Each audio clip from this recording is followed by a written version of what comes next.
God, help me in this mess I have gotten myself into. I have forgotten what I was writing about last. Business and health matters forced me to set the work aside just when we were getting up to the best part so far. Since I have such a poor memory, it will probably all be very confusing from here on because I simply cannot bear to go back and read it over again. This is what I'm worried about anyway. It seems to me that I was talking about consolations and prayer and how they are sometimes entwined with our passions. This can trigger fits of sobbing. I have heard some people say that they experience a sense of constriction in their chests and even uncontrollable movements in their limbs. These experiences can be so powerful that they cause nosebleeds and other painful effects. Since I haven't been through anything like this myself, I can't say much about it. I'm sure these kinds of things must be very consoling, though, because they're all about loving God and basking in His presence. What I call spiritual sweetness is a very different thing. Those of you who have experienced this will know what I mean. In other books, I have referred to the state as the prayer of quiet. See if this image helps you understand what I mean. There are two fountains, and they each have a basin to be filled with water. You know, I haven't found any better metaphor for describing certain spiritual experiences than water. I love this element. I have spent a great deal of time contemplating it. These two basins fill up in different ways. The water from one comes from far away, carried through many aqueducts requiring much ingenuity. The source of water for the other one is right beside it, and the basin fills soundlessly. The spring is abundant, and so the basin spills over, and a large stream flows from it. This requires no engineering skills or the construction of conduits. The water just continuously bubbles forth. I think that the water that comes through the aqueducts is like spiritual consolations in meditation. We draw these consolations through our thoughts. We meditate on created forms to help us, and we fatigue our minds. Finally, through our own efforts, comforting feelings come splashing in, making noise as they fill up the basin. With the other fountain, the water springs directly from its own source, God. When His Majesty wishes to bless us with supernatural favor, the delight brings with it the greatest peace, quietude, and sweetness to our innermost selves. I don't know where it comes from or how it comes. Earthly consolations are felt in the heart. This kind is not, at least, not at first. Later, once the spiritual delight has filled every vessel in the soul, overflowing into all the faculties and each of the dwellings, it reaches the body. That's why I say it starts in God and ends in ourselves. Anyone who has experienced this knows that ultimately our whole outer selves definitely come to enjoy these sweet pleasures. As I write this, I'm thinking again of that verse I mentioned, Dilatasti cor meum, which says that the heart is expanded. But I still don't think this is an experience of the heart. I think its source is much deeper inside. I think it must come from the very core of our being. I have seen secret things in the soul that have left me dumbfounded. And how many more than these must there be? Oh, my beloved, my God, how awesome is your grandeur! We walk around down here like silly little shepherds, believing that we are starting to actually know something about you. But it must add up to nothing at all. There are even secrets in our own selves that we cannot fathom. What I mean is that in light of the vastness that is God, our little minds can know nothing at all. This is not to say that what we do see of you is not extraordinarily wonderful or that your works are anything less than magnificent. Returning to the biblical passage, what is most useful here, I think, is the part about expansion.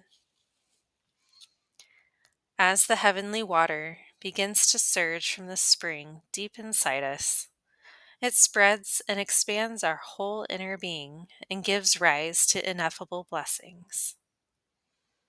The soul herself cannot even understand what is unfolding here. She senses a certain fragrance, we could say, as if within the depths of her being there were burning coals sprinkled with sweet perfumes. We cannot see the light or locate the source of the fire, but the sweet smelling warmth permeates the whole of the soul and maybe even spreads into the body. Look, try to understand what I'm saying. We don't actually feel heat or smell an aroma. The experience is far more delicate than that. Even if you have not gone through these things yourself, you must know that they really do happen. The soul perceives and understands this more clearly than my mere words could ever express.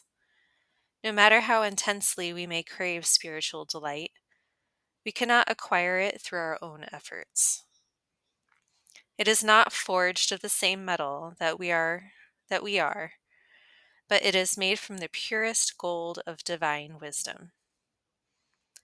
I don't think the faculties are unified here, but they are absorbed, gazing amazed at what they behold. It could be that as I write about these matters, I am contradicting what I have said in other places.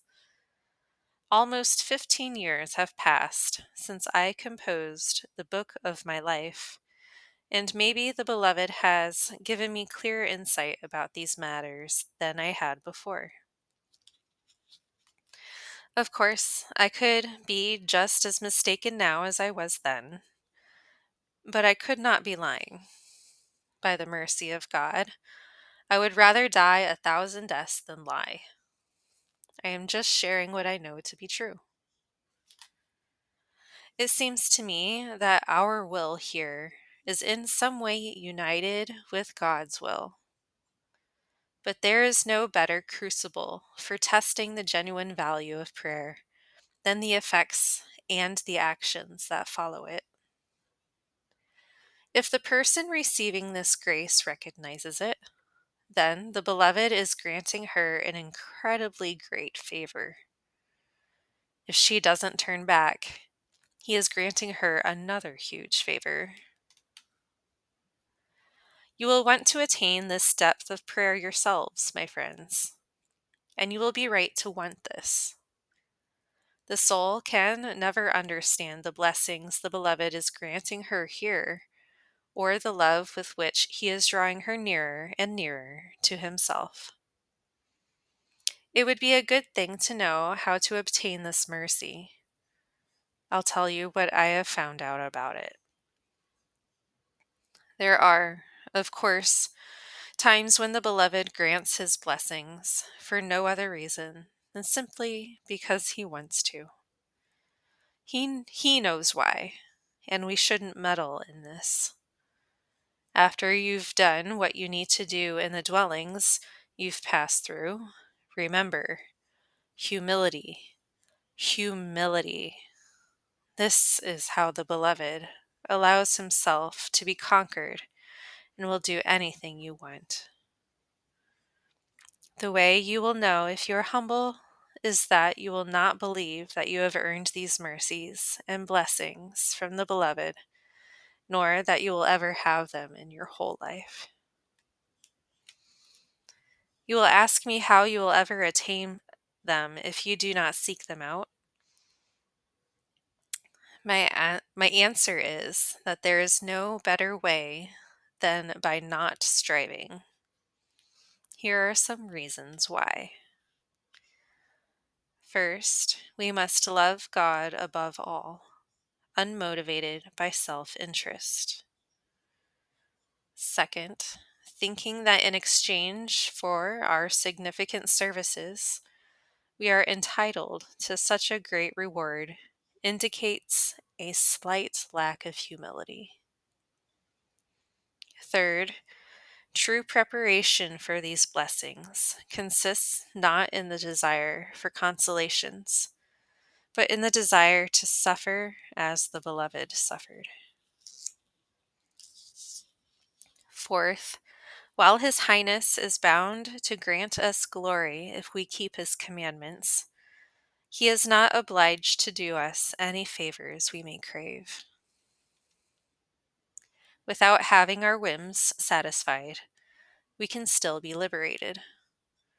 He knows better than we do what is right for us. He knows that we love Him.